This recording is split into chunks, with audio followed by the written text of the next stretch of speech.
ఓం శ్రీ సాయినాథాయ నమః. శ్రీ సాయి సచ్చరిత్రము 49వ అధ్యాయము. హరి కానోబా, సోమదేవ స్వామి, నానాసాహెబ్ చాందోర్కరు కథలు.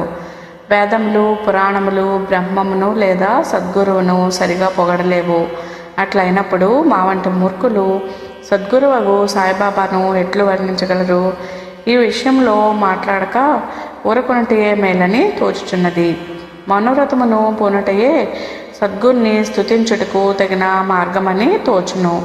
కానీ సాయిబాబా సుగుణములను చూచినచో మా వ్రతమును మరచి మమ్మలను మాట్లాడినట్లు ప్రేరేపించును. మన స్నేహితులు కానీ బంధువులు కానీ మనతో లేకున్నచో మంచి పిండి వంటలు కూడా రుచింపవు. కానీ వారు మనతోనున్నచో ఆ పిండి వంటలు మరింత రుచికరములగును. సాయిలీలామృతము కూడా అట్టిదే. దీనిని మనం ఒంటరిగా తినలేము.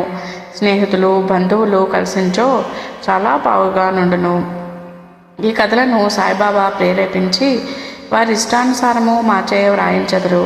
వారికి సర్వస్వ శరణాగతి అనర్చి వారి అందే ధ్యానము నిలుపుట మా కర్తవ్యము. తీర్థయాత్ర, వ్రతము, త్యాగము, దానముల కంటే తపస్సు చేయుట గొప్ప. హరిని పూజించుట తపస్సు కంటే మేలు. సద్గురుని ధ్యానించుట అన్నిటికంటే మేలైనది. కాబట్టి మనము సాయినామమును నోటితో పలుకుచు వారి పలుకులను మననము చేయుచు వారి ఆకారమును మనస్సున భావించుకొనుచు వారిపై హృదయపూర్వకమగు ప్రేమతో వారి కొరకే సమస్త కార్యములను చేయుచుండవలను. సంసార బంధము నుండి తప్పించుకుంటకు దీనికి మించిన సాధనము లేదు. పైన వివరింపబడిన ప్రకారము మన కర్తవ్యమును మనము చేయగలిగినచో సాయి తప్పనిసరిగా మనకు సహాయము చేయను, తుదకు మోక్షమునిచ్చును. ఇక ఈ అధ్యాయంలోని కథల వైపు మరలుదము. హరి కానోబా. హరి కానోబా అను బొంబాయి పెద్ద మనుషుడొకడు తన స్నేహితుల వల్ల బంధువుల వల్ల బాబా లీలలు అనేకములు వినెను, కానీ నమ్మలేదు. కారణమేమన్నా అతనిది సంశయ స్వభావము. బాబాను స్వయంగా పరీక్షించవలనని అతని కోరిక. కొంతమంది బొంబాయి స్నేహితులతో అతడు షిరిడీకి వచ్చెను. అతని తలపై జలతారు పాగా ఉండెను. అతని పాదములకు కొత్త చెప్పులుండెను. కొంత దూరం నుండి బాబాను చూచి బాబా వద్దకు పోయి సాష్టాంగ నమస్కారం చేయవలని అనుకొనెను. కొత్త చెప్పులు ఎచ్చట ఉంచవలనో అతనికి తెలియలేదు. చెప్పులు మసీదు ముందు ఒక మూలన పెట్టి బాబా దర్శనమునకు పోయెను. బాబాకు భక్తిపూర్వకమైన నమస్కారం చేసి ఊదిని ప్రసాదమును బాబా చేతి నుండి అందుకొని తిరిగి వచ్చెను. మూలకు పోయి చూచేసరికి చెప్పులు కనిపించలేదు. చెప్పుల కొరకు వెతకెను, కానీ నిష్ప్రయోజనమయ్యను. చాలా చికాకు పడుచు బసకు వచ్చెను. అతడు స్నానం చేసి పూజ చేసి నైవేద్యం పెట్టి భోజనమునకు కూర్చుండెను, కానీ తన చెప్పుల గూర్చియే చింతించుచుండెను. భోజనానంతరము చేతులు కడుక్కొంటకు బయటకు వచ్చెను. ఒక మరాఠీ కుర్రవాడు తన వైపు వచ్చుట చూచెను. ఆ కుర్రవాని చేతిలో ఒక కర్ర ఉండెను. దాని చివరన కొత్త చెప్పుల జత వేలాడుచుండెను. చేతులు కడుక్కొంటకు బయటకు వచ్చిన వారితో అతడు బాబా తనను పంపననియో వీధిలో హరీకా బేట జరీకా ఫేట అని అరుచుమనియో చెప్పెను అనెను. ఎవరైనా ఆ చెప్పులు తమవే అన్నచో అతని పేరు హరి అనియో అతడు కానోబా కొడుకుననియో అతని తలపై జరీపాగా గలదాయను సంగతి పరీక్షించిన తర్వాత చెప్పులు నిచ్చివేయమని చెప్పెను అనెను.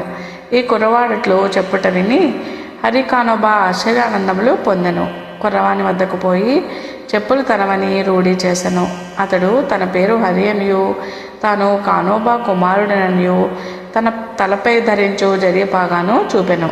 ఆ కుర్రవాడు సంతృప్తి చెంది చెప్పులు నిచ్చివేసెను. హరి కానోబా మిక్కిలి ఆశ్చర్యపడెను. తన జల్తారు పాగా అందరికీ కనిపించవచ్చును, కానీ తన పేరు తన తండ్రి పేరు బాబాకి ఎట్లు తెలుసను? అదే షిరిడీకి మొదటిసారి తన రాక. అతడు అచ్చటకు బాబాను పరీక్షించుటకే వచ్చెను. ఈ విషయం వల్ల అతడు బాబా గొప్ప సత్పురుషుడని గ్రహించెను. అతనికి కావలసినది బాబాను పరీక్షించుట.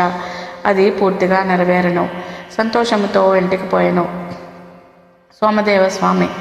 బాబాను పరీక్షించుటకై ఇంకొకరు వచ్చి వారి కథను వినుడు. కాకాసాహెబ్ దీక్షిత్ తమ్ముడు భాయిజీ నాగపూర్లో నివసించుచుండెను.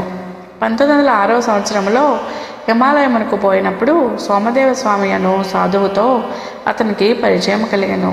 ఆ సాధువు గంగోత్రికి దిగువ ఉత్తర కాశీకి చెందినవారు. వారి మఠము హరిద్వారంలో గలదు. ఇద్దరూ పరస్పరము తమ చిరునామాలు వ్రాసుకొనిది. 5 సంవత్సరముల పిమ్మట సోమదేవ స్వామి నాగపూర్ వచ్చి భాయీజీ ఇంట్లో దిగెను. బాబా లీలలను విని సంతసించెను. షిరిడీకి పోయి బాబాను చూడవలనని అతనికి గట్టి కోరిక కలిగెను. బాయీజీ వద్ద నుంచి పరిచయపోటుత్తరమును తీసుకొని షిరిడీకి పోయాను. మన్మాడు కోపరగాం దాటిన పిమ్మట టాంగా చేసుకొని షిరిడీకి పోచుండెను. షిరిడీ సమీపమునకు రాగా మసీదుపై 2 పెద్ద జెండాలు కనిపించెను. సాధారణముగా యోగులు వేర్వేరు వైఖరులతోనూ వేర్వేరు జీవన పద్ధతులతోనూ వేర్వేరు బాహ్యాలంకారములతోనూ ఉందురు.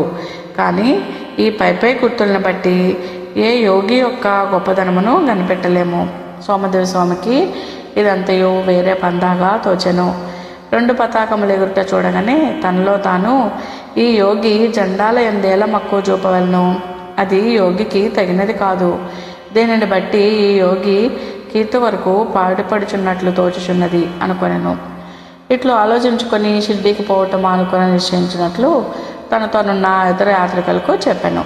వారు అతనితో ఇట్లన్రి, అట్లయినా ఇంత దూరం వచ్చితివేళ, జెండాలను చూచినంతలో నీ మనస్సు చికాకు పడినచో షిర్డీలో రథము, పల్లకి, గుర్రము మొదలగు బాహ్యాలంకారములు చూచించో మరెంత చికాకు పొందెదవు. సోమదేవ స్వామి గాబరా పడి ఇట్లనెను, గుర్రములతోనూ పల్లకీతోనూ జట్కాలతోనూ గల సాధువులను నేనెచ్చట చూచి ఉండలేదు. అట్టి సాధువులను చూచుట కంటే తిరిగిపోవటయే మేలు అనెను. ఇట్లనుచు తిరుగు ప్రయాణమునకు సిద్ధమయ్యను. తక్కిన తోటి ప్రయాణికులు అతన్ని తన ప్రయత్నమును మాని షిరిడీలోనికి పొమ్మనిరి. అట్టి వక్రాలోచనను మానమనిరి. బాబా ఆ జెండాలను కానీ తక్కిన వస్తువులను కానీ ఆడంబరములను కానీ కీర్తిని కానీ లక్ష్య పెట్టని వారని చెప్పిరి. అవన్నీ అలంకరించిన వారు బాబా భక్తులే కానీ ఆయనకేమీ అవసరం కానీ సంబంధము కానీ లేదనిరి. వారి భక్తి ప్రేమల కొలది వారు వాటిని కూర్చురని చెప్పిరి. తుట్టతుదుకు ప్రయాణం సాగించి షిరిడీకి పోయి సాయిబాబాను చూచినట్లు చేసిరి.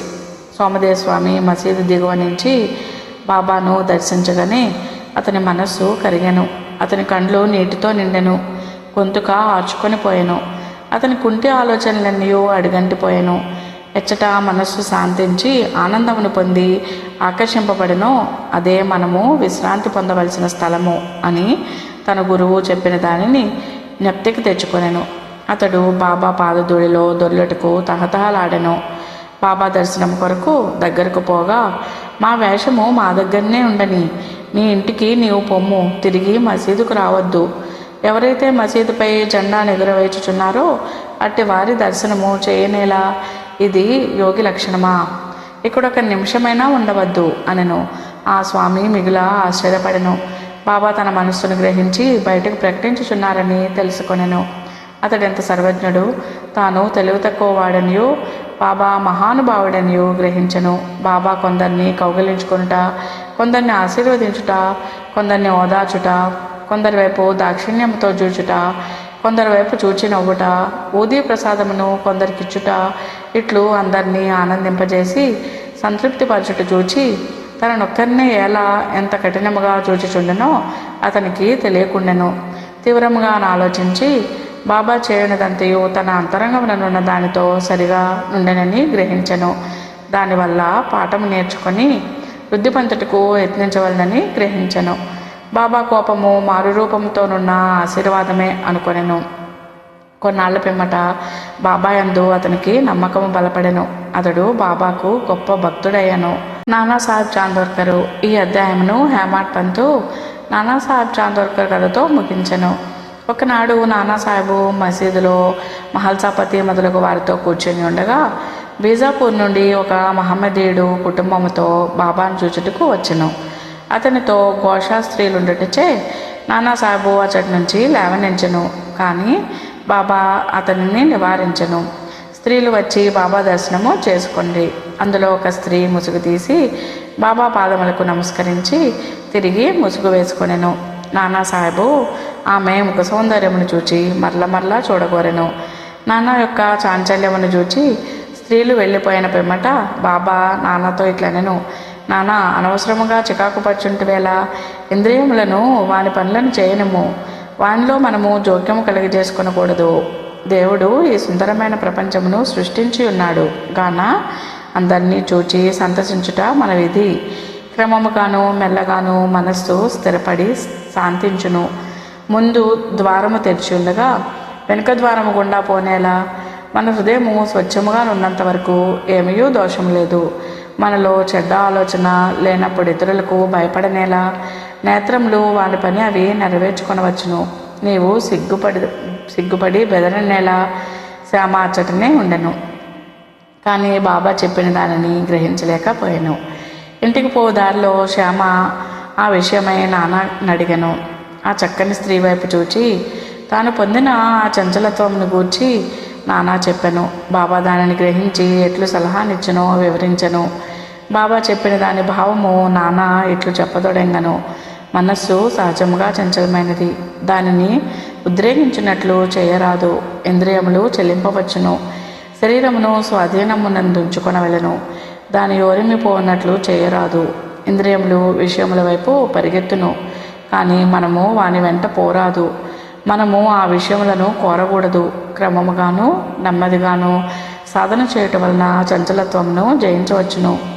ఇంద్రియములకు మనము లోబడకూడదు, కానీ వానిని మనము పూర్తిగా స్వాధీనముందుంచుకొనలేము. సమయానుకూలముగా వాని నడిచి సరిగా నుంచుకొనిచుండవలెను.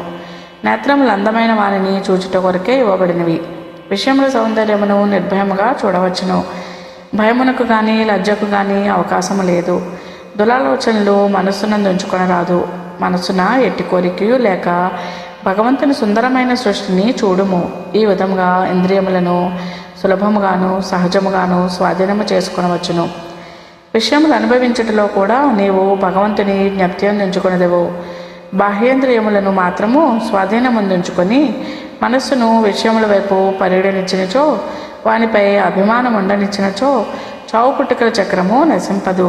ఇంద్రియ విషయములు హానికరమైనవి. వివేకము అనగా నిత్యానిత్యములకు భేదమును గ్రహించుట. సారథిగా మనస్సును స్వాధీనమందుంచుకొనవలను. ఇంద్రియములు నిచ్చవచ్చినట్లు సంచరింపచేయరాదు. అటువంటి సారథితో విష్ణుపదమును చేరగలము. అదే మన గమ్యస్థానము. అదే మన నిజమైన ఆవాసము. అచ్చటి నుండి తిరిగి వచ్చటలేదు. శ్రీ సాయినాథాయ నమః. 49వ అధ్యాయము సంపూర్ణము. సద్గురు శ్రీ సాయినాథార్పణమస్తు.